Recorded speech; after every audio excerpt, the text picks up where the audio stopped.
Dans les années 1960, quand une noria de camions acheminait dans une course infernale le minerai de nickel du sommet des montagnes au bord de la mer pour charger les minéraliers, une silhouette furtive se glissait dans la pénombre des forêts primaires de la Chaîne. Loin des lumières de la ville et des fumées de Doniambo, Alain Houdan se frayait son chemin à travers la brousse calédonienne à la découverte des vastes étendues sauvages du pays. Alain est un infatigable marcheur que tous les Calédoniens connaissent pour ses multiples ascensions du mont Humboldt et ses pérégrinations sur les traces des pèlerins de Saint-Jacques-de-Compostelle. Sa connaissance des sentiers de randonnée et de la nature calédonienne en font un guide de référence et aussi un pionnier du mouvement écologiste en Nouvelle-Calédonie. Des centaines de personnes lui doivent le privilège d'avoir pu admirer du haut des montagnes des paysages splendides ou des couchers de soleil mémorables. Ce qui est moins connu, c'est l'engagement indéfectible et durable en faveur de la défense de la nature, le militantisme actif dont il a fait preuve depuis de nombreuses années à titre personnel ou au sein d'associations.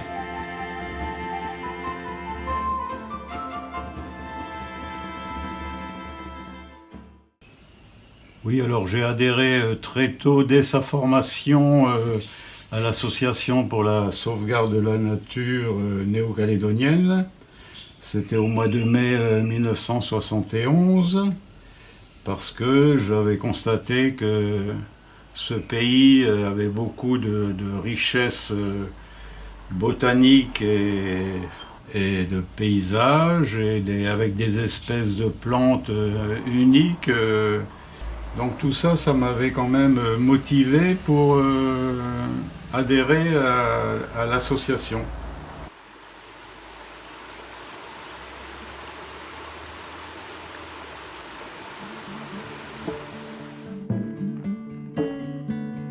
Alain est né en Alsace en 1938 d'un père militaire de carrière originaire de Châtillon-sur-Seine.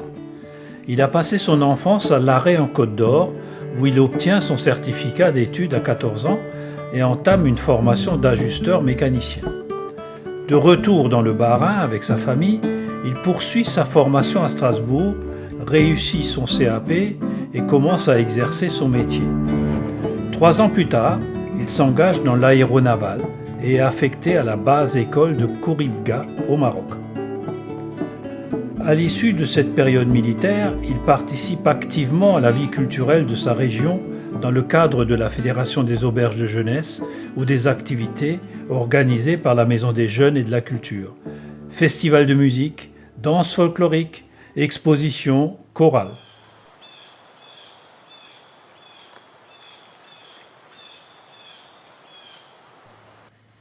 En 1965, il adhère à l'Association française des volontaires du progrès et part en Côte d'Ivoire dans le cadre d'une mission humanitaire en faveur de la lutte contre le sous-développement et la faim.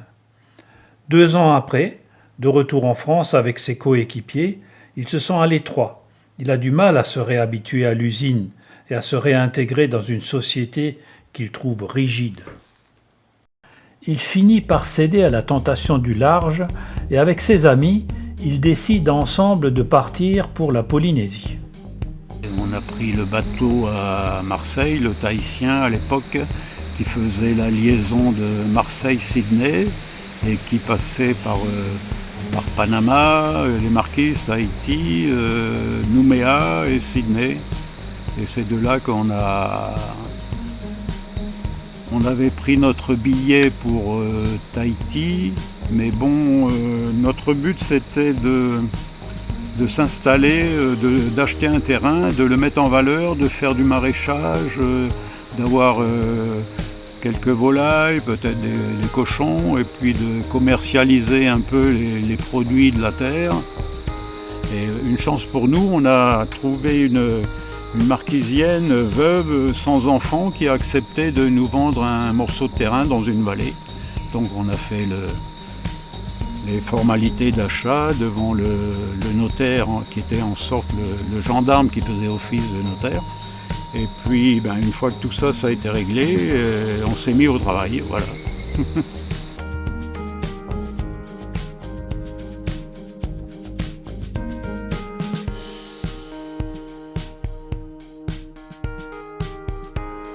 bout d'un an, la solitude au fond d'une vallée, dans une île au bout du monde, leur pèse et l'expérience tourne court. Ils décident de repartir sur le Tahitien à destination de la Nouvelle-Calédonie. Alain trouve rapidement un emploi comme mécanicien à l'usine SLN de Doniambo. Il se marie en 1969 et son foyer s'agrandit avec la naissance de son fils Olivier.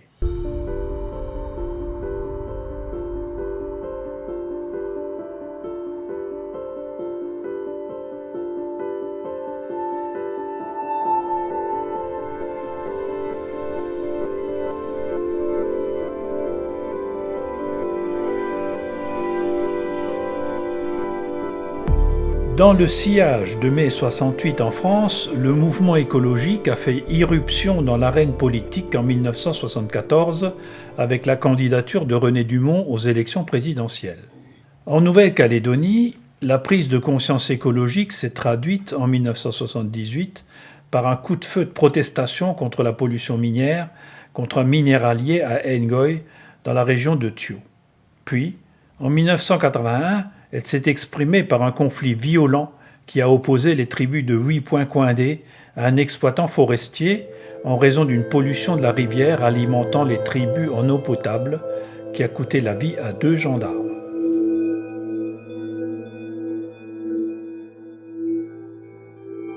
Une dizaine d'années après ce drame, une exploitation forestière a vu le jour au nord des Tsumak, une région difficile d'accès, à la biodiversité exceptionnelle relativement préservée, la vallée de la Nie, dont la rivière se jette dans la mer sur la côte oubliée entre Borindi et Kwakwe. Alain a décidé d'aller sur place pour constater les impacts de cette exploitation sur la nature. Comme on peut le constater sur un document de l'époque réalisé par André Ravel, les conséquences étaient considérables.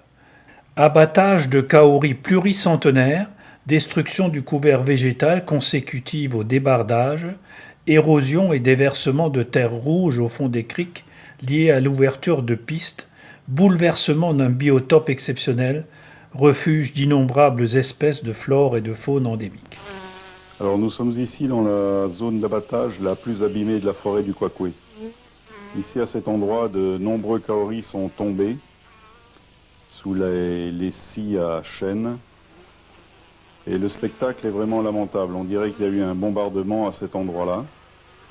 La forêt était littéralement écrabouillée. D'ailleurs, on ne voit plus rien, plus un arbre ne demeure. Ces dégâts et le caractère sacré du site ont conduit les défenseurs de la nature, avec le soutien des coutumiers et des autorités municipales de Thio et de Yaté, à se réunir pour obtenir l'arrêt de l'exploitation forestière de la Nie. Cette mobilisation, qui s'est soldée par l'arrêt de l'exploitation, est à l'origine de la création, en octobre 1992, de l'association Action Biosphère, dont Alain Houdan est un membre fondateur. Au lendemain de cet événement, Action Biosphère a déclaré dans un communiqué sa ferme opposition à toute exploitation de forêts primaires en Nouvelle-Calédonie et le développement d'une politique volontariste de reboisement en essence appropriée pour la production de bois et la protection des sols.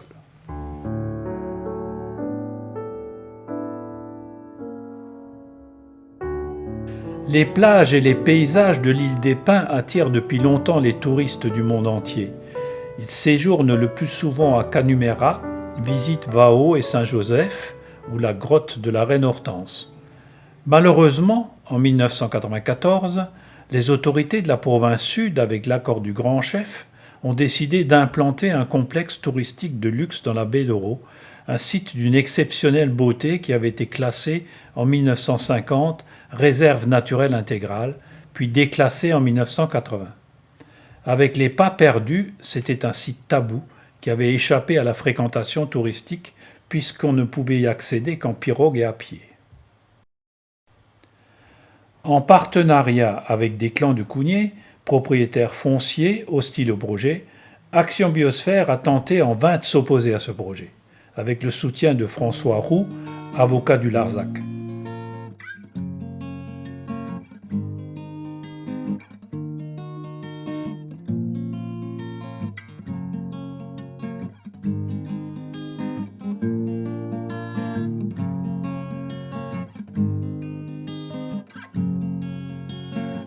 La dégradation prévisible d'un site aussi remarquable a suscité à l'époque des réactions de réprobation au-delà de notre lagon, si on s'en tient au message de soutien de Nicolas Hulot et Paul-Émile Victor à notre action.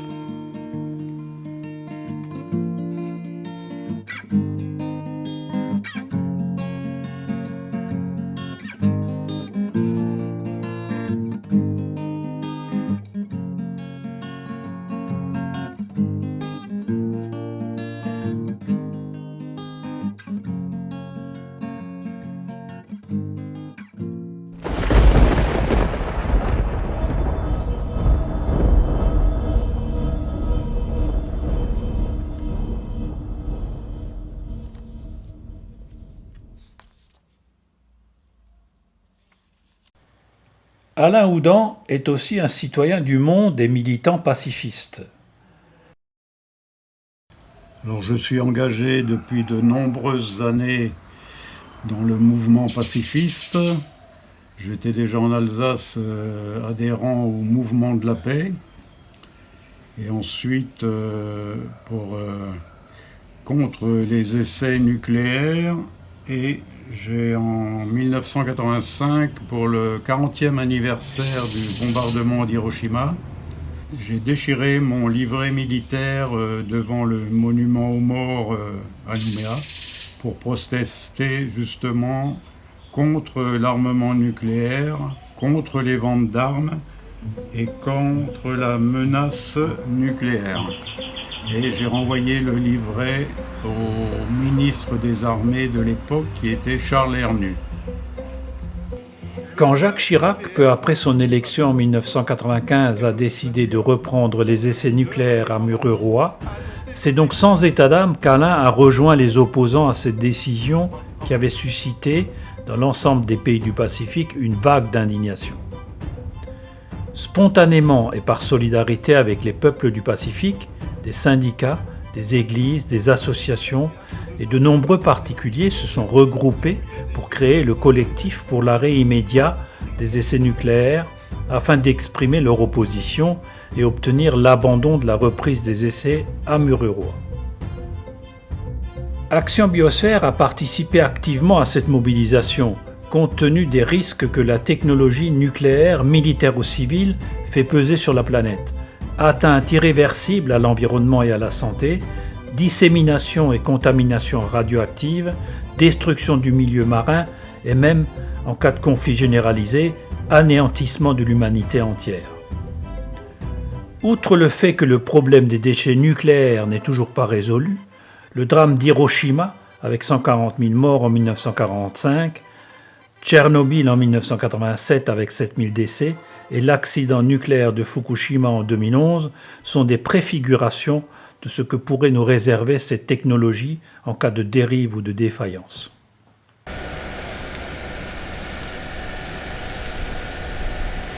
Depuis de nombreuses années, les feux de brousse constituent l'un des pires fléaux pour l'environnement en Nouvelle-Calédonie. Malgré les campagnes de sensibilisation, ils détruisent des milliers d'hectares et leurs conséquences écologiques et économiques sont désastreuses. Destruction du couvert végétal, dégradation de la biodiversité, en particulier des espèces endémiques de faune et de flore, atteinte aux ressources en eau, érosion et appauvrissement du sol, glissement de terrain, comblement des criques et rivières, pollution du lagon.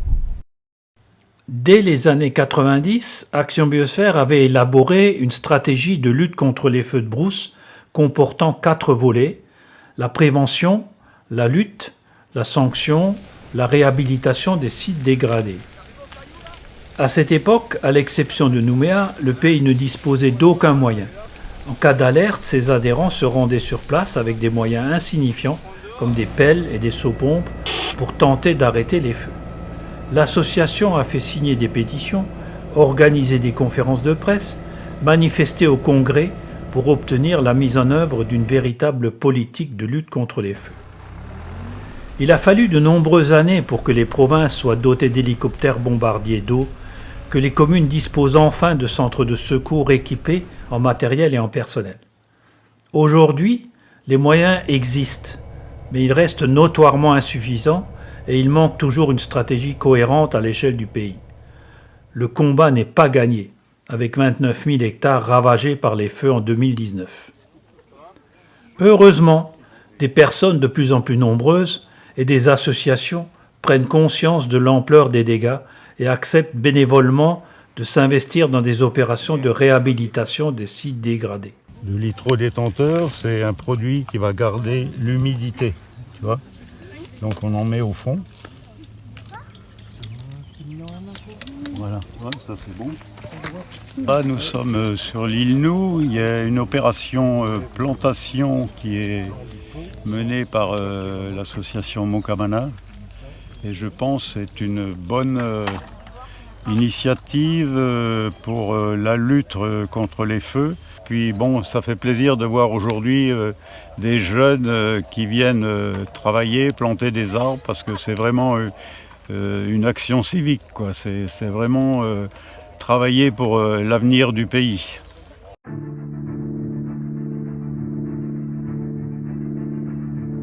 Après les feux de brousse, l'exploitation minière est probablement la seconde cause de dégradation de la nature en Nouvelle-Calédonie. Découvert par Jules Garnier en 1864, le nickel a été à l'origine d'un développement intense des activités industrielles qui ont connu leur apogée à l'époque du boom dans les années 70. Elles ont généré une certaine prospérité dont le pays n'a que très partiellement profité. Mais elles ont également causé d'irréversibles dégâts à l'environnement, comme par exemple 20 000 hectares de mines orphelines qu'il appartiendra aux collectivités de réhabiliter.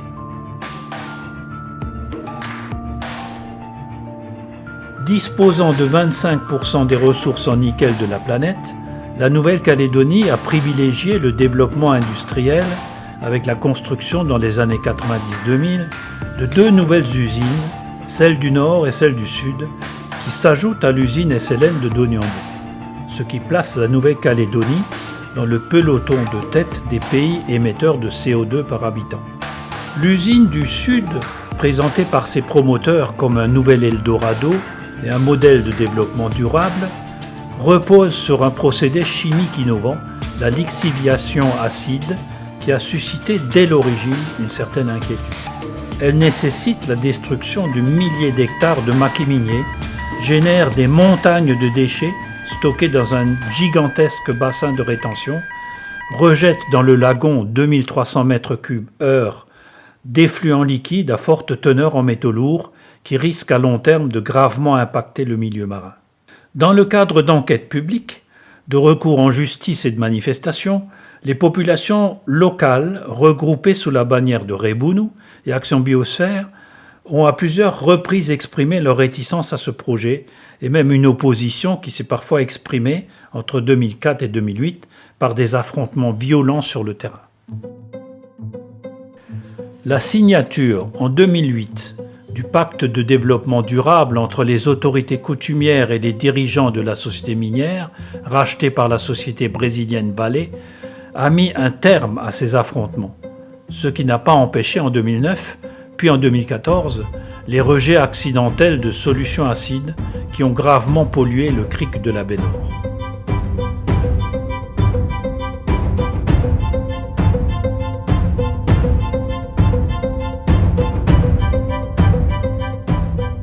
Aujourd'hui, les cours mondiaux du nickel et le coût de production mettent en péril le fonctionnement de l'usine. Le chômage menace. Des dégâts sont là, et le bilan est loin d'être aussi reluisant que ne le laissaient apparaître les promoteurs du projet à son origine. Il existe pourtant des activités économiques alternatives.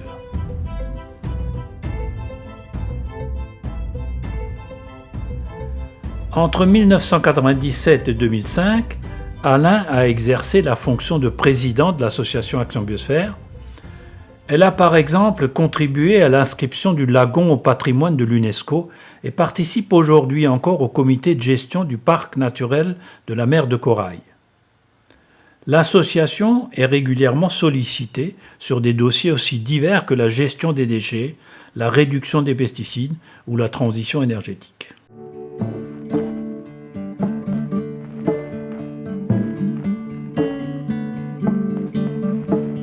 Alain est un grand voyageur.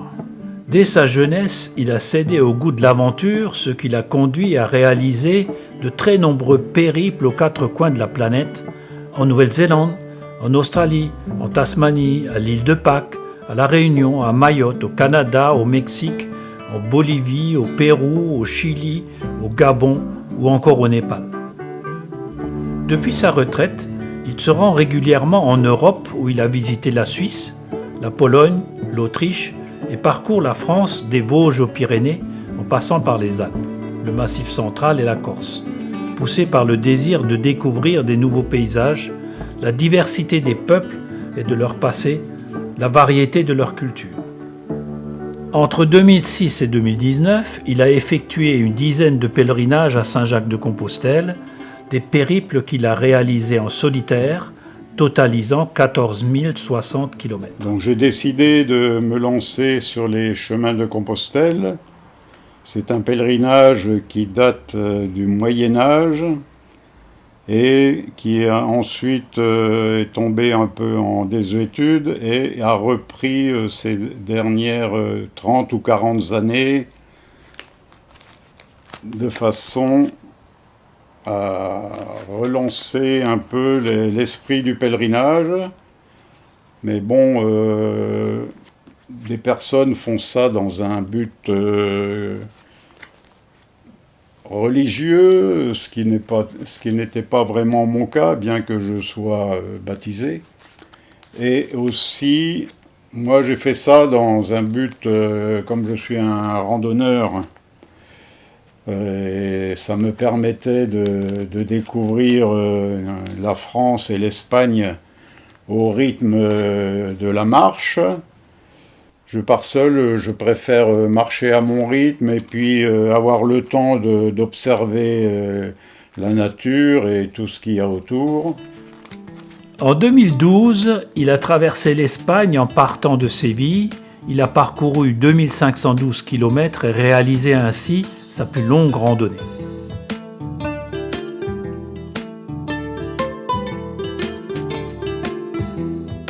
Ces nombreux voyages ne l'empêchent pas de revenir en Nouvelle-Calédonie. Il suffit pour se convaincre de son attachement à la terre calédonienne de considérer ses innombrables ascensions du mont Humboldt depuis 1978. Ces photos ont été prises lors des premières expéditions parce qu'il faut préciser qu'on s'y est repris à 3 fois avant d'arriver au sommet. Pourquoi ? Parce qu'il n'y avait aucune indication sur le terrain, il n'y avait pas de pancarte, il n'y avait pas de balisage, le sentier n'existait pratiquement pas. Donc c'était vraiment les premières expéditions, c'était vraiment l'aventure. Oui. Arrivé en haut de cette montagne à 1618 mètres, second sommet de la Nouvelle-Calédonie, on peut apercevoir par beau temps une bonne partie des deux côtes et du sud. Il a eu un coup de foudre. Depuis, il ne peut plus s'en passer. Par passion, en une trentaine d'années, il y a taillé 1 millier de marches d'escalier pour en faciliter la montée, passé des centaines d'heures à débrousser et entretenir le sentier et les 2 refuges qui jalonnent le parcours. Il y a conduit plus de 500 randonneurs, amateurs de nature sauvage, en empruntant au départ de la mine Gadieni au fond de la vallée de la Tontouta, le sentier qui mène après 2 heures de marche au refuge du Vulcain. Il traverse en altitude de vastes espaces de maquis et une forêt de mousse magique qui semble surgir d'une autre époque, avant d'arriver au second refuge, dernière étape avant le sommet. En 38 ans, il y est monté 104 fois. À 75 ans, il a fêté sa 100e ascension en compagnie de son fils et de son petit-fils au sommet du Humboldt. Il espère qu'ils lui emboîteront un jour le pas sur les chemins de l'aventure, épris de liberté dans le respect des autres. Depuis les années 1960, on a cru que l'abondance de biens matériels était synonyme de qualité de la vie et que la croissance économique allait résoudre tous nos problèmes. La faim dans le monde, la misère, le chômage, les épidémies et bien d'autres maux. Mais il faut se rendre à l'évidence, nous avons fait fausse route. Bon, cette fois-ci, on y est. ça a commencé, l'effondrement. Il y a plein d'indices. Hein. Déjà le réchauffement climatique, la montée du niveau des océans, l'invasion du plastique partout. Il y a... Les clignotants en rouge sont multiples, sans compter la bulle de l'économie qui va exploser. Il faut quand même s'inquiéter parce que la population mondiale augmente. Hein. Et les ressources diminuent, alors là aussi, on va être coincé. Il va y arriver un moment où ça sera plus vivable. Hein. Il n'y aura plus de pétrole, il n'y aura plus de minéraux, il n'y aura plus de l'eau aussi. Le problème de l'eau, ça va devenir crucial dans notre système de vie actuel, de consommation. Il va falloir prendre des mesures qui seront impopulaires, mais c'est une question de vie ou de mort pour l'humanité. Et ça, il faut que les gens le comprennent. Il est temps de changer de logiciel et d'entreprendre sans tarder une transition écologique pour un mode de vie plus respectueux des cycles naturels et des écosystèmes. Il y va de notre survie. C'est l'affaire de tous, individuellement et collectivement. Au-delà des tensions ou conflits qui nous opposent, notre avenir dépendra de notre capacité à réduire notre empreinte écologique. Il s'agit de redonner du sens à ce qu'on fait, en redécouvrant des valeurs essentielles. Il nous appartient aussi de faire collectivement des choix de société en renonçant définitivement à la course au profit. À sa façon, Alain est un premier de cordée. Sensible à la beauté du monde, il a traqué avec patience et persévérance l'extraordinaire dans le quotidien. S'il y avait une leçon à retenir de son parcours, c'est d'oser sortir des sentiers battus, s'extraire du confort de son foyer et la sécurité de ce qu'on connaît, accepter avec humilité les difficultés qu'on rencontre, persévérer pour surmonter les obstacles et au final, croire suffisamment à son projet pour le réaliser.